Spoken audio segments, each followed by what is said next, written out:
Hi friend, আপনাদের সামনে আবার একটা নতুন ভিডিও নিয়ে আসলাম। এটা আমার তৃতীয়তম ভিডিও। তো এখানে দেখানো হচ্ছে যে একটা হাইডাতে সুইং জোয়া তুলতে পারে কিনা। তো মূলত সব জায়গাতেই ক্যারেনে এটা তোলা হয়। আমরা তুলেছি অনেকবার ক্যারেনেই। তো এটা আমরা আজ প্রথম চেষ্টা করলাম যে হাইডাতে সুইং বডি তোলা হয় কি না। তো আশা করছি এটা সাকসেস হয়ে যাবে। প্রায় ফুল উঠেই পড়েছে আর অল্প কিছু বাকি আছে। তো বন্ধুরা, আপনারা কিসে ওঠান এটা কমেন্টে জানাবেন এবং আমাকে একটু সাপোর্ট করবেন, সাবস্ক্রাইব করবেন, লাইক করবেন এই ভিডিওটাতে। তো আশা করছি ভিডিওটা আপনাদের ভালো লাগবে। লাস্ট পর্যন্ত দেখুন যে এটা আমরা তুলতে পারি কি না।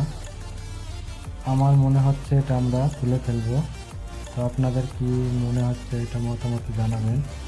লাস্ট পর্যন্ত আমরা তুলতে পারছি কিনা। ভিডিওটা লাস্ট পর্যন্ত আমি আপনাদের দেখাবো যে এটা আমরা তুলতে পেরেছি কিনা। প্রায় উঠে পড়েছে, এবার নিচে নামানোর পালা। নিচে নেমে গেলে আমরা সাকসেস হয়ে যাব।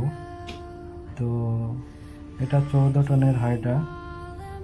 তোমরা যদি কেউ কোনো সময় তুলতে চাও এইভাবে মাটি ভরে নিয়ে উঁচু করে তুলতে পারো, উঠে পড়বে।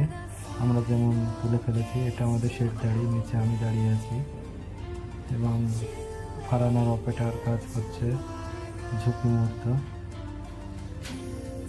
ফারানা ড্রাইভারটা খুবই ভালো ছিল, অপারেটরটা, যেহেতু এত রিক্সের কাজ সে সাকসেস করতে পেরেছে।